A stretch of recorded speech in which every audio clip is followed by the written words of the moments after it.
Hi, welcome to this brief stargazing guide for May. In this guide, we first pick bright enough stars to be seen in light-polluted skies, like in the cities, and then proceed to identify related objects like constellations and asterisms. Since such related objects may not be visible in light-polluted skies, this guide becomes useful for both viewers in the cities as well as viewers in the dark areas where the details of the constellations and asterisms can be seen.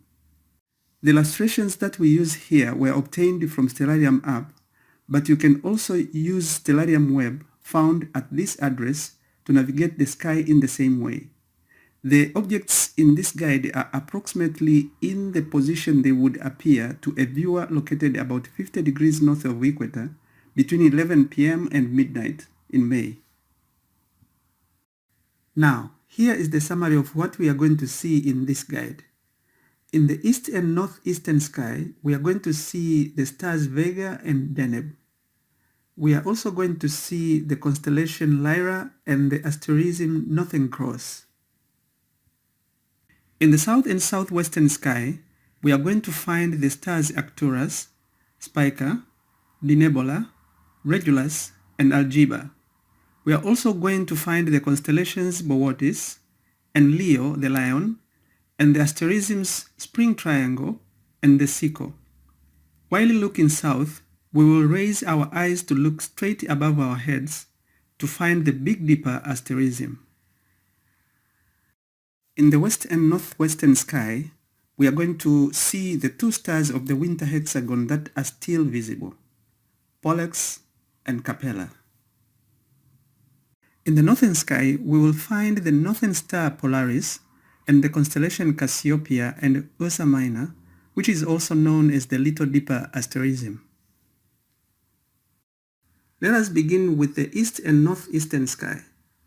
Facing east and raising your eyes almost halfway towards overhead, you will see a bright whitish star which dominates that area of the sky. This is the star Vega in the constellation Lyra. It is the fifth brightest star in the night sky with estimated distance of 25 light years from us. To the left of Vega, there is another bright star which you can trace with a line running in the left downward direction like this. This is Deneb. Vega and Deneb mark the two angles of the summer triangle asterism, which we will talk about in the coming videos. The Vega's home constellation Lyra is among the small constellations. From a light-polluted sky, you may not see the rest of the stars in this constellation, but if you are in a dark sky area, you can trace it with me. From this position, it runs in a downward direction like this.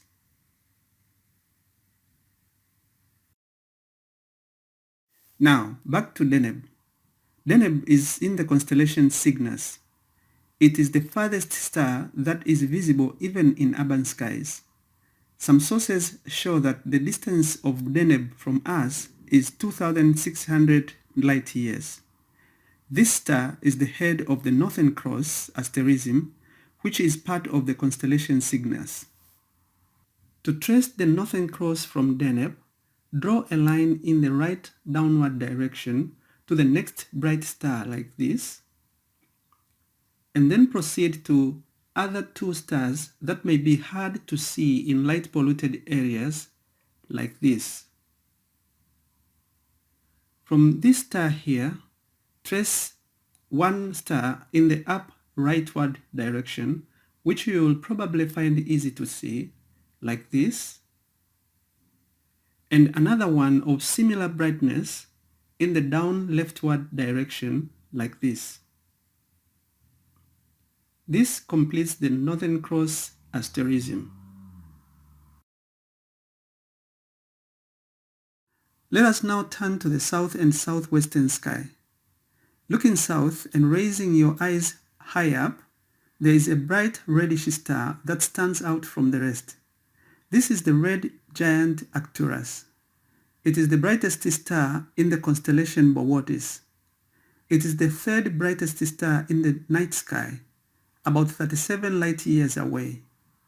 At this time in May, large part of the constellation Bootes runs in the upward direction towards the overhead from Arcturus. The rest of stars forming this constellation may be difficult to see in light-polluted areas, but I will trace it out, and if you are in a dark sky area, you can do it with me. In the up leftward direction like this, and complete it like this. It looks like a kite or an ice cream cone, so you may hear it being referred to as the kite or the ice cream cone asterism. While looking south, raise your eyes further up, straight above your head. Here you will be able to find 7 bright stars in this pattern. Connecting these stars like this gives you the Big Dipper asterism, which is part of the Ursa major constellation. Note that we can point to Arcturus by extending a curved line from the tip of the Big Dipper's handle like this. Now, extending this line further down like this will take you to another bright star down here called Spica. Spica is in the constellation Virgo. From Arcturus and Spica, we can trace the spring triangle asterism by drawing lines in the rightward direction such that they meet at some relatively dimmer but still visible star like this. If we have done it right, then the star we have just hit here is Denebola, which is part of the constellation Leo. From Denebola, let us try to complete the shape of the constellation Leo. If we extend the line from Arcturus to Denebola in the rightward direction like this, it will take us to a bright star out here, which is called Regulus. This is the brightest star in the constellation Leo, the Lion. Above the line we have just drawn are 2 visible stars that we can connect with lines like this. The one at the right side is called Algebra. With these bright stars identified, we can trace the rest of constellation Leo like this, and complete the head of the lion like this. That completes the constellation Leo, the lion. With the lion formed, we can obtain the Sickle asterism by just erasing the body of the lion like this. This is the Sickle asterism.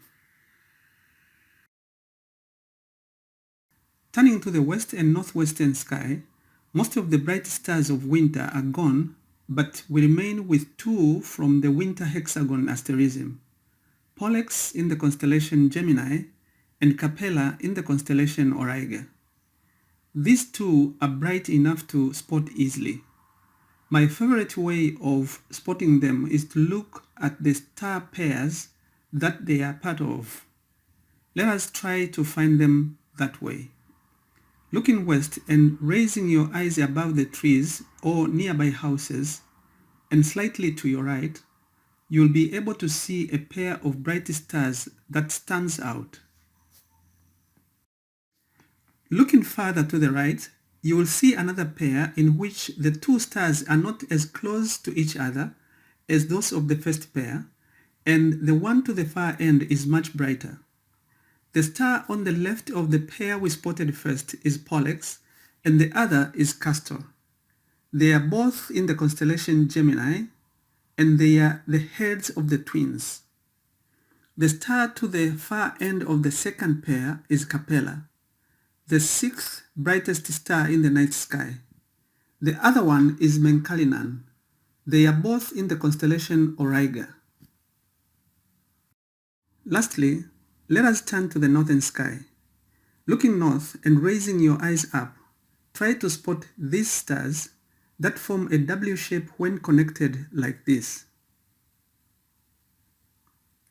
This is the constellation Cassiopeia. Now, from the middle star in Cassiopeia, draw a line in the up leftward direction like this until it hits a bright star way up here. If we got it right, this star here is Polaris, also known as the North Star or the Pole Star. It is a star very close to the North Celestial Pole, so it appears to remain at the same position all night. Polaris marks one end of the Little Dipper asterism.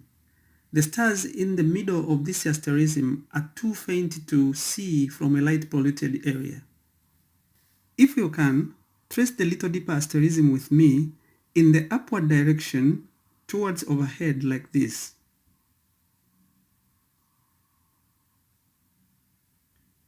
The Little Dipper is the constellation Ursa Minor.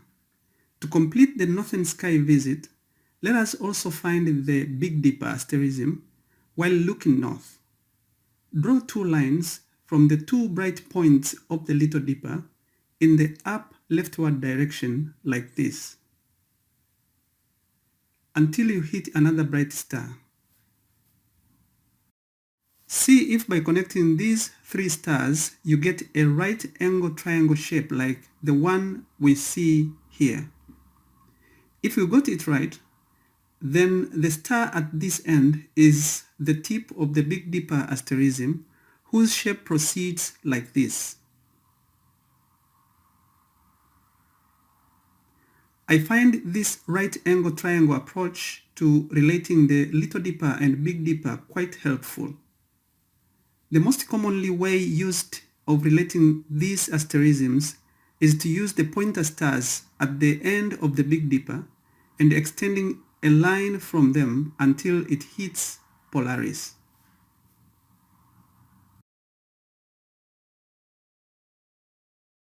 That brings us to the end of our brief stargazing guide for May. I hope you have found it helpful. If so, please like. I would also appreciate your comments. Thank you for watching.